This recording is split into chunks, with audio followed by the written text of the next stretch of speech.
to Satva. A few more minutes, I'm done. 6:45 kada? I got 7 more minutes. What is Satva?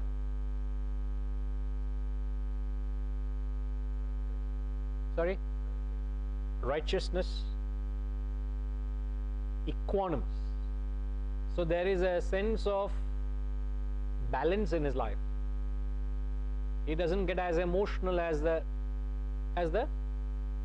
rajasic. So he's very balanced, he's equanimous, driven by the welfare of others. So his actions take an unselfish tinge is there to the action. Whatever he does for the larger good of others, for the sangraha, for the well-being of the loka sangraha. Anything you do, if you think with an attitude, how does it benefit me, it is rajas. If you do the same action with attitude, how can I be of any service to you, unselfish. So it is that attitude you carry to the work that makes you a sattvic or rajasic. Anything that you do, I can be doing this for a selfish purpose, or I could be doing this for a selfless cause. What makes the difference, what marks the difference is the attitude you carry. And if you have that attitude, you are unaffected by the fruits of action.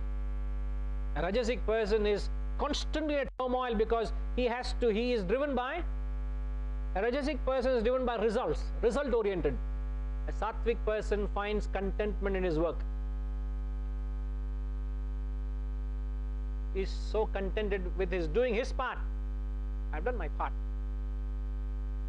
So what is the thing many people don't understand is, sattvic action is as dynamic as rajasic action. A sattvic man is very active, very productive, very industrious. He's a go-getter. He's driven by goals and ideals and purpose. He's very efficient. He is smart. He is skillful. He is dexterous. Dakshaha. In the 13th chapter, he says, on the 12th chapter and 13th chapter, the qualities of a devotee and a jnani. The Gita, he says, he's a daksha. He's skillful. You give him clothes to fold after laundry. How does he fold the clothes? Dakshaha. How do you keep your house? Dakshaha. How do you keep your slippers? Dakshaha. How do you keep your desk?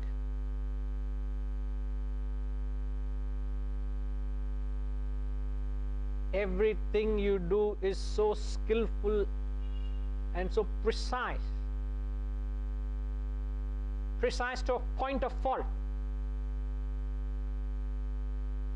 I'm so conscious of it.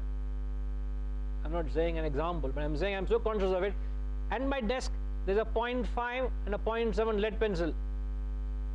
And always at times the 0.5 is on the left, the 0.7 is the right.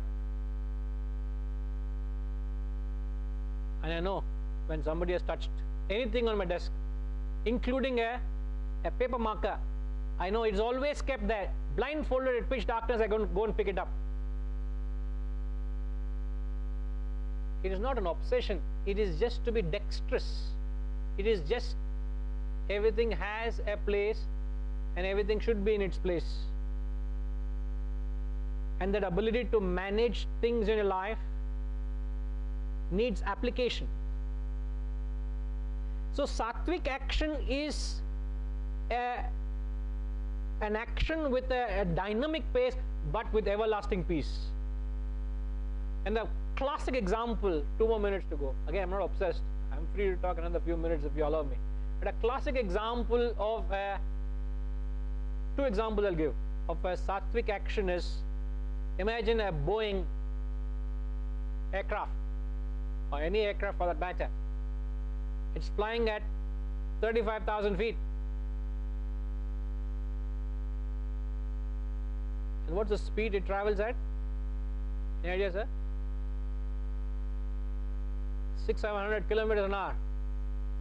And do you feel a ripple in your wine glass?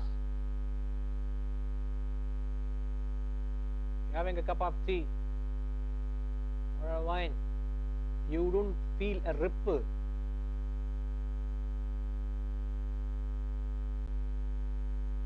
That is Satva for you all. Where there is dynamic action, yet you are at rest. Second example. Imagine a bullet train. It's just precision, it is efficiency to its best. A train is traveling at, what's the speed? 300 plus kilometers an hour?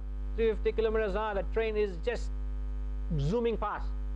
Again, you don't feel a ripple in a glass of water. There's not a ripple.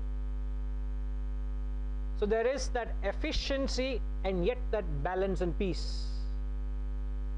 Have you ever noticed a marathon runner running? Have you ever noticed? They run 42 kilometers. It's a marathon, full marathon. The closest I have gone is to a half marathon. I have never attempted a full marathon. But I know what it is to, a sportsman, especially a marathon runner, they just get into a zone. Once they get into the groove, is thereafter stamina. It is effortless gliding. They just go through the rhythm. Their breathing is under perfect control. They are not out of breath. Their muscles are all just moving. It's a melody to the eyes. It's just beautiful to just watch them just do their act. So Sattva in effect is action plus peace. Very rare, unknown of this quality anywhere in the world. Nobody knows Sattva. Maximum people have come from Rajas, from Tamas to Rajas. And when you are extremely agitated, what do they do? Let's take a break. Break from work, break from family, go for a holiday. They shift because they need the desperate. How long can you handle that agitation? It gets to you. So what? They just slip into tamas. Again, when the price they pay for tamas is no productivity, no wealth, no enjoyment, they come back to rajas. When you come to rajas, again what? Desires, cravings, greed, aspirations. Again you find yourself unfulfilled, dejected, disappointed, stressed. Go back to tamas. Hardly anybody crosses these two and comes to sattva and enjoy what life is. A sattvic life is where your body is in the law of dynamics. Your body is in the law of dynamics. Your mind is in the law of statics. This is pure Vedanta, practical Vedanta. We teach this in seminars. How to be able to conduct yourself with that efficiency and yet able to manage yourself so that it doesn't hurt you. Unheard of. These scriptures have got so much wealth. And it is these three gunas that determine what sort of a personality you are.